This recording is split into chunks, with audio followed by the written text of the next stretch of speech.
আমার নাম আব্দুল বাসিত রিন্দ। আমি একজন সোশ্যাল মিডিয়া ইনফ্লুয়েন্সার। আমার বিভিন্ন প্ল্যাটফর্মে মিলিয়ন মিলিয়ন ফলোয়ার আছে সোশ্যাল মিডিয়া প্ল্যাটফর্মে। আমার প্রশ্ন হলো যে আমি এক মুসলিম পরিবারে জন্মেছি। আমার বাবা-মা মুসলমান ছিলেন। আমি এক নিষ্পাপ শিশু। আমি তো কিছুই জানতাম না। আমি যখন জন্মেছি এবং বড় হয়েছি, তখন আমার মন সেই জিনিসটিকেই মেনে নেই যা আমার বাবা-মা আমাকে শিখিয়েছেন। যেহেতু আমি মুসলিম পরিবারে জন্মেছি, তাই আমি ইসলামকে মন থেকে সত্য মনে করি। এখন যেমন আমাদের লক্ষণ ভাই এসেছিলেন, একজন নিষ্পাপ শিশু। সে কিছুই জানে না যে ধর্ম কি, রিলিজিয়ন কি। আর সে যদি খ্রিস্টান পরিবারে জন্মায় বা হিন্দু পরিবারে জন্মায়, তো সে সেই জিনিসটাকেই ফলো করে, সেই জিনিসটাকেই তার মন মেনে নেয়, যা তার বাবা-মা তাকে শিখিয়েছেন এবং তার মনে ঢুকিয়েছেন। তো সে যদি খুব ভালো একজন মানুষ হয়, সে খুব ভালো একজন মানুষ, সে মানুষের সাহায্যও করে, খেয়ালও রাখে, খুব ভালো মানুষ। কিন্তু যদি সে এই অবস্থায় মারা যায়, তাহলে কি সে জাহান্নামে যাবে না জান্নাতে যাবে? যদি জাহান্নামে যায়, তো এটা কি ন্যায় না অন্যায়? ভাই সাহেব, আপনার নাম কি বলেছিলেন? আব্দুল বাসিত রিন্দ। আব্দুল বাসিত। বাসিত রিন্দ। রিন্দ। রিন্দ একটি বেলুচি জাতি। রিন্দ। যে রিন্দ। আব্দুল কাদির ইসলাম আব্দুল বাসিত। হুম।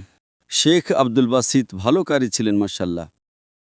ভাই আব্দুল বাসিত খুব ভালো প্রশ্ন করেছেন। বলেছেন, আমি মুসলিম পরিবারে জন্মেছি, আমার বাবা মা মুসলমান ছিলেন, আলহামদুলিল্লাহ আছেন।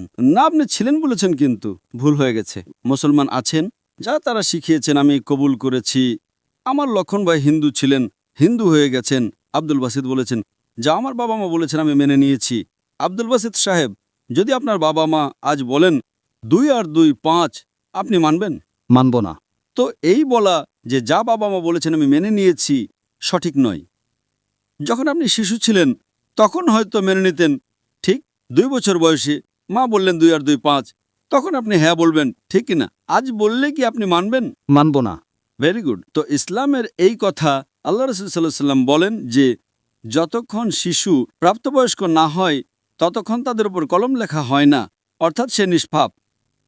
যদি লক্ষণ যে এখন প্রাপ্তবয়স্ক 25 বছর, 30 বছর, 35 বছর, জানি না, এখান থেকে দূরে দেখা যাচ্ছিল না, কিন্তু প্রাপ্তবয়স্ক তো, তাই না? যদি কোনো অমুসলিম হিন্দু পরিবারে জন্মায় বা খ্রিস্টান পরিবারে জন্মায় এবং প্রাপ্তবয়স্ক হওয়ার আগে 10 বছর বয়সে বা 8 বছর বয়সে তার মৃত্যু হয়ে যায়, তাহলে সে জান্নামে যাবে না, কারণ সে নিষ্পাপ। আপনি বুঝছেন? হ্যাঁ। কিন্তু একজন মানুষ যখন প্রাপ্তবয়স্ক হয়ে যায়, তখন সে দায়ী। বাবা মাকে দোষী করা যাবে না। আজকের তারিখে আমি আপনাকে জিজ্ঞেস করেছি, আপনার বাবা মা বলবেন 2 আর 2 5, আপনি মানবেন? আপনি বলেছেন না। তার মানে আজ আপনার বাবা, আপনার মাতা যদি কোনো ভুল কথা বলেন, আপনার জ্ঞান বুদ্ধি এসেছে, আপনি কিছু কিছু ক্ষেত্রে ভুল জিনিসটা মেনে নেবেন, কিন্তু বেশিরভাগ ভুল জিনিসটাই মানবেন না। আপনি আপনার বাবা মাকে ভালোবাসেন। বাবা মাকে ভালোবাসেন, তার মানে এই না যে আপনি তাদের বিরুদ্ধে। কিন্তু এখন আপনি প্রাপ্তবয়স্ক হয়ে গেছেন, বুঝলেন? তো এই বলা যে কারণ বাবা মা, কোরআনের আয়াত এটা যে কাফের, এটা বলতে পারবে না যে তাদের বাবা মা কাফির ছিলেন, এটা যথেষ্ট নয়। কোরআনের আয়াত এটা।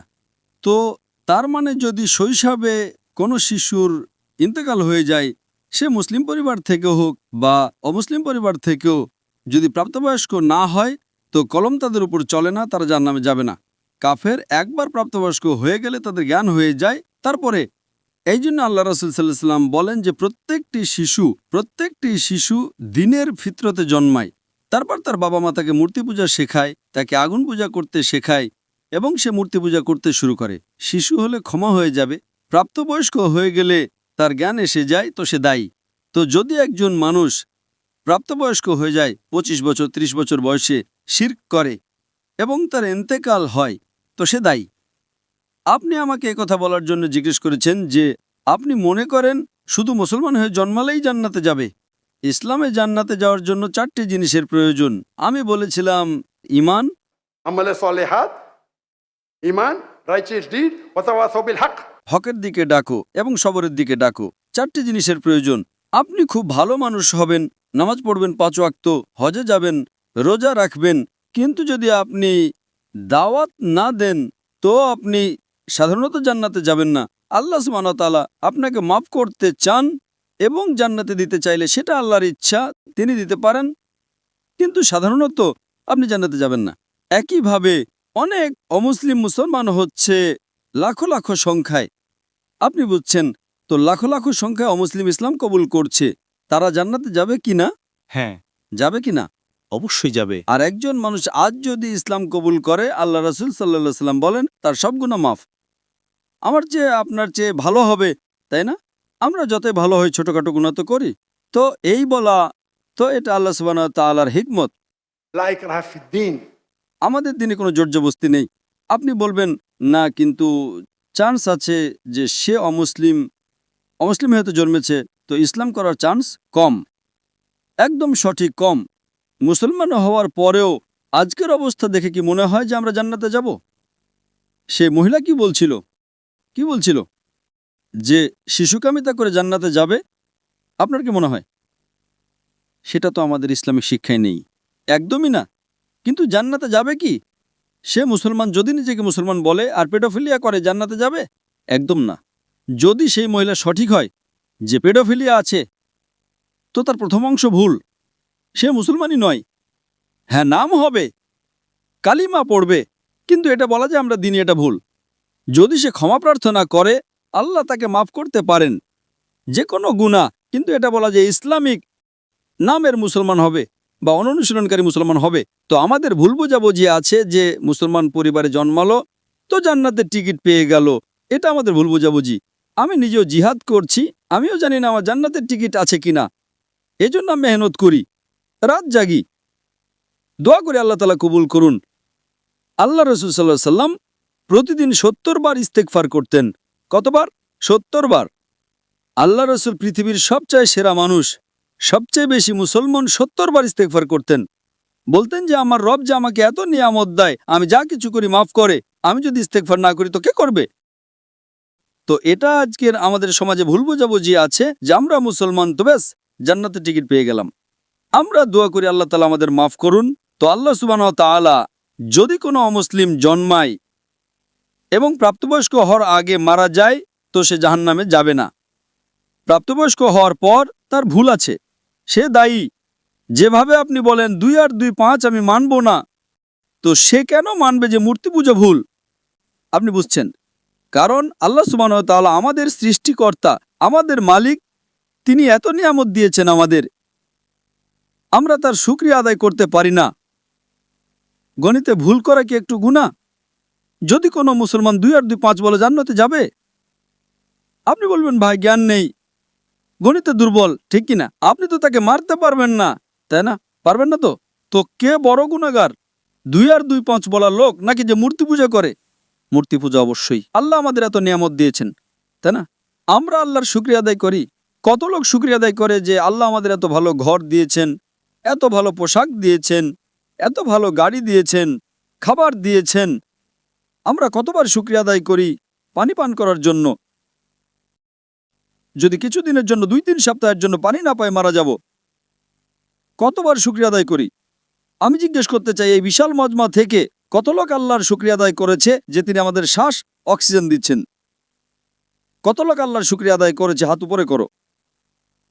শ্বাস প্রশ্বাসের জন্য, পানির জন্য নয়। যে আল্লাহ তাআলা আমাদের বাতাস দিচ্ছেন যাতে আমরা বাঁচতে পারি, আধা ঘন্টার জন্য আমরা বাতাস না পেলে মারা যাব। কত লোক আল্লাহর শুকরিয়া আদায় করেছে শ্বাস প্রশ্বাসের জন্য? 4-5%। মাশাআল্লাহ, আপনি হয়তো আমার লেকচার শুনেছেন। আপনি লেকচার শুনেছিলেন জীবনের উদ্দেশ্য কি? কত লোক আমার লেকচার শুনেছে আজকের আগে? জীবনের উদ্দেশ্য কি? হাত উপরে করো। মাশাআল্লাহ, তার চেয়ে বেশি সংখ্যা। মানে আপনি যদি লেকচার শুনে থাকেন, তো লেকচার আমি এটাই বলি, এখানে একটু সময়ের অভাব ছিল, তাই লেকচারের পর আমি বলছি, আমি যে শ্বাস নেই তার তো শুকরিয়া আদায় করা উচিত। তো আমরা কত অকৃতজ্ঞ। আল্লাহ তাআলা বলেন, যখন আল্লাহ তাআলা আপনার সব মুশকিল দূর করে দেন, আপনি আল্লাহকে ভুলে যান, মুশকিল এলে আবার আল্লাহকে স্মরণ করেন। তো আপনার প্রশ্ন সম্পর্কে, যদি একজন অমুসলিম প্রাপ্তবয়স্ক হয়ে যায়, হওয়ার পর তার ক্ষমা নেই, হওয়ার আগে ক্ষমা আছে। স্যার, আমি ভাগ্যবান যে আমি মুসলিম পরিবারে জন্মেছি, কিন্তু তুলনামূলকভাবে যদি কেউ খ্রিস্টান পরিবারে জন্মায়, তো এটা তো তার ভুল নয় যে সে ওই পরিবারে জন্মেছে। তার জন্য তো বেশি মুশকিল হবে তাই না? ভাই সাহেব, আপনি আমার প্রশ্নের জবাব শুনেছেন কি শোনেননি? হ্যাঁ, অবশ্যই শুনেছি।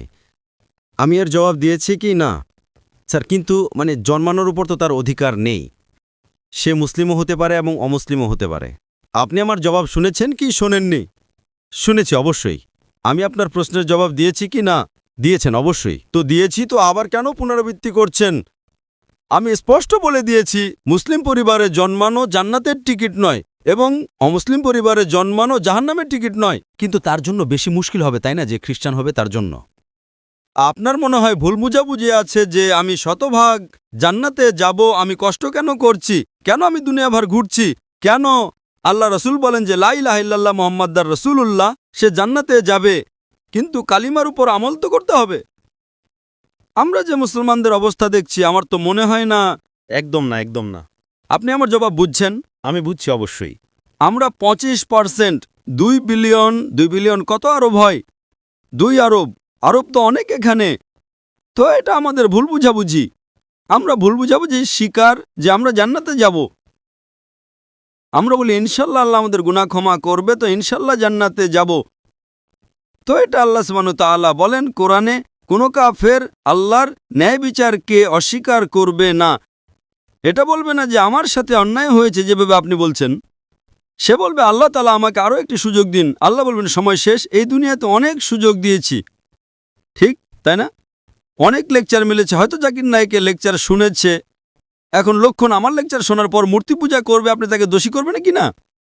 অবশ্যই আপনি যুক্তিক বলেছেন যে যদি সে আখেরাতে বলে আল্লাহ তাআলা আমার জানা ছিল না যে মূর্তি পূজা ভুল, আরে আমি তো স্বামী প্রভুপাদের কথা মেনেছি, ও ডক্টর জাকির নায়েকের কথা মানেনি, ফেসে যাবে কি না? আর হয়তো আপনি জানেন না ডক্টর জাকির নায়েকের কথা আজকের তারিখে কোটি কোটি অমুসলিম শুনে, কোটি কোটি। সুবহানাল্লাহ, আলহামদুলিল্লাহ। তো যদি আমার কথা আমি বলি যে আমি খুব মহান, আমি ছোটখাটো একজন দায়ী, আল্লাহকে বলি, তো আমাদের এই কর্তব্য যে কোনো অমুসলিমকে পাই তাকে বলো। আপনি কত অমুসলিমকে দাওয়াত দিয়েছেন? আপনি ইউটিউব ইনফ্লুয়েন্সার। আমি আপনার ব্যক্তিগত জীবনে যেতে চাই না। ইউটিউব ইনফ্লুয়েন্সার ভালো হয়, খারাপও হয়, ইসলামিকও হয়, গায়ের ইসলামিকও হয়। আমার ইউটিউবারদের সাথে চ্যাট হয়েছিল, পডকাস্ট, ঠিক তাই না? তো এই জিনিস যে আপনার দেখা উচিত। আপনি ইউটিউবার, আমিও ইউটিউব ইনফ্লুয়েন্সার। আপনার কত মিলিয়ন আছে ফেসবুকে? टिकटॉक पे 3.7 मिलियन है। টিকটক তো আমাকে ব্যান করে দিয়েছে, কারণ আমি আমার চীনা ভাইদের পক্ষ থেকে কি করেছি, আমাকে ব্যান করে দিয়েছে। তো এক মোটে গভর্নরের ছেলে, আমার ছেলে পরশু আমার ভিডিও নিয়েছে, পডকাস্ট নিয়েছে, বলল আব্বা 1.5 মিলিয়ন পৌঁছে গেছে, মর্নিংয়ে আউট। বলল আরে সরিয়ে দিয়েছে কেন? আমি বললাম ভাই টিকটক আর আমার শত্রুতা, আমার টিকটকের সাথে শত্রুতা নেই, টিকটকের আমার সাথে শত্রুতা আছে। আপনি বুঝলেন তাই না? আপনার 1.5 মিলিয়ন কয়েক ঘন্টার মধ্যে, তাদের ছেলের 1.5 মিলিয়ন টিকটকে ফলোয়ার অনেক, কিন্তু ভিডিও সরিয়ে দিয়েছে। যারা উইঘুর মুসলিম তাতে সমর্থন করেছি, আপনিও সমর্থন করবেন, আপনাকেও ব্যান করে দেবে। তো সামলে থেকো। আপনি বুঝলেন তাই না? অবশ্যই। আচ্ছা, আমি তো টিকটকের নই। আপনার ফেসবুকে কত ইনফ্লুয়েন্সার আছে, কত ফলোয়ার আছে? ফেসবুকে প্রায় 1.5 লাখ হতে চলেছে। 1.5 লাখ হতে চলেছে। আমার এখন 24 মিলিয়ন হয়েছে 2 দিন আগে, আলহামদুলিল্লাহ। 24 মিলিয়ন। তো আমিও সোশ্যাল মিডিয়া ইনফ্লুয়েন্সার, তাই না? অবশ্যই। আপনার ইউটিউবে কত? ইউটিউবে 265,000। 265,000, মাশাআল্লাহ। আমার 4 মিলিয়ন এখনই হয়ে গেছে 2 দিন আগে। মাশাআল্লাহ। আমিও ইউটিউব ইনফ্লুয়েন্সার, তাই না? অবশ্যই। তো আমার পেশা হলো YouTube influencer, Facebook influencer, social media influencer, lecture influencer, মানুষকে আল্লাহর দিকে প্রভাবিত করা, ঠিক কি না? অবশ্যই। এখন আপনার ইউটিউব ইনফ্লুয়েন্সার হওয়ার বিষয়টা কি? Influencing towards what? Blogging. Blogging. কিন্তু ব্লগিংয়ের মাঝে চেষ্টা করি যে জ্ঞান কখনো অর্জন করি আপনার ভিডিও থেকে, ডক্টর ইসরা সাহেবের ভিডিও থেকে চেষ্টা করি কিছু, মাশাআল্লাহ। কিন্তু সাইট তো ব্লগিংই, তাই না? অবশ্যই। আমি আমার মেডিকেল পেশে ছেড়ে দিয়েছি। তো এটাই তো, যদি আপনি ইনফ্লুয়েন্স করবেন ব্লগিংয়ের দিকে, তার চেয়ে ভালো আল্লাহর দিকে। আপনার ফলোয়ার্স যদি অর্ধেকও হয়ে যায়, 10%ও, আমার আপনার কাছে অনুরোধ, আমার আপনার কাছে আবেদন যে আপনি ইসলামিক ইউটিউব ইনফ্লুয়েন্সার হন। হয়তো আপনার ফলোয়ার্স 4 মিলিয়ন থেকে 1 মিলিয়ন হয়ে যাবে। আপনার যে টাকা আসে কি ইউটিউব থেকে? অবশ্যই আসে। আমি তো টাকা নেই না। আমাকে বলে আপনি যদি ফেসবুকে অ্যাড নেন, আপনাকে $50,000 প্রতি মাসে মিলবে। আরে ভাই, আমাকে জান্নাতে যেতে হবে, $50,000, আপনি আমাকে $50 মিলিয়ন দেবেন তো আমি অ্যাড দেব না? বেশিরভাগ সোশ্যাল মিডিয়ায় অ্যাড দেওয়া হারাম। আপনার চ্যানেলে মেয়ে আসবে, ছোট ছোট পোশাকে আসবে। আরে কেন আমাকে জাহান্নামে নিয়ে যাবে ভাই? আমার ইউটিউব সোশ্যাল মিডিয়ায় নো মনিটাইজেশন। কখনো কখনো কেউ স্ট্রাইক করেছে, যদি আমি অডিও ব্যবহার করেছি অনুমতি নিয়ে তার ম্যানেজারকে জানা না থাকলে, তো কখনো ভুল করে অ্যাড চলে আসে। আমার হিসাব অনুযায়ী আমিও সোশ্যাল মিডিয়া বিশেষজ্ঞ। মাশাল্লাহ। নো ব্লগিং, শুধু আল্লাহর দিকে প্রবেশ। মাশাল্লাহ। আর দরকার নাই আল্লাহ তাআলা আমাকে প্রতিদিন লাখো দেন, তো কেন আমি ইউটিউব থেকে নেব ভাই? ইউটিউব থেকে হারাম কামাই। ইউটিউবের অ্যাড থেকে যদি আপনি কামান, ওই অ্যাডে মেয়ে আসবে, এটা আসবে, ওটা আসবে। আপনি হয়তো অ্যালকোহল অ্যাডকে ব্যান করবেন, কিন্তু মেয়েদের তো ব্যান করতে পারবেন না, তাই না? পারবেন কি? পারবো না। আমাদের সমাজে পেডোফিলিয়া ছড়াবে কার কারণে? আপনি বুঝছেন তাই না? প্রত্যেক মানুষ মনে করে আমি তো ইসলামিক। ইউটিউব ইনফ্লুয়েন্সিং খুব কম, কামানো তো ছেড়েই দাও। আমি কামাতে পারি, 24 মিলিয়ন ফলোয়ার আছে, ঠিক তাই না? আমার কপি কেউ করতে পারে বিনামূল্যে। আমার ইউটিউবের মাধ্যমে কত লোক $10,000 $50,000 প্রতি মাসে কামায়। থাম্বনেলে কি দেয়? মেয়ের ছবি দিয়ে দেয়। আমার এতে লাখ লাখ, তার উপর 2 মিলিয়ন। আমি সব কামাবো, তাই না? সে কি কামাবে? টাকা। টাকা আর নরক। আমি বললাম নো কপিরাইট, টাকা তুই কামা ভাই, আমাকে সব কামাতে দে। আমি হিট করব না, তার টাকা আমার কাছে চলে আসবে, ঠিক কি না? আমি বলি নো কপিরাইট, আমার ভিডিও নাই, কিন্তু আমি কি বলি? আমার ভিডিওর উপর শ্যাডো ব্যান। শ্যাডো ব্যান জানেন তো? না, শ্যাডো ব্যান। আমি বললাম ভাই কাজ করো, টাকা কামাও, আমাকে সব পেতে দাও। আমি রিলস করি, আমার ভিডিও প্রথমে 100,000, 1 মিলিয়ন, এখন 2,000, 3,000। এখন পাকিস্তানে মাশাল্লাহ বেড়ে গেছে, 1 লাখ 2 লাখ হয়ে গেছে, কারণ হিট অনেক। তো আমি বলি ভাই তোমরা টাকা কামাও, আমাকে সব কামাতে দাও। আমরা সোশ্যাল মিডিয়া বিশেষজ্ঞ, কিভাবে থাম্বনেল বানাতে হয়, ফেসবুকের মধ্যে কি পার্থক্য। আমি বলি আমি আল্লাহ ইনফ্লুয়েন্সার, আল্লাহ কেন্দ্রিক।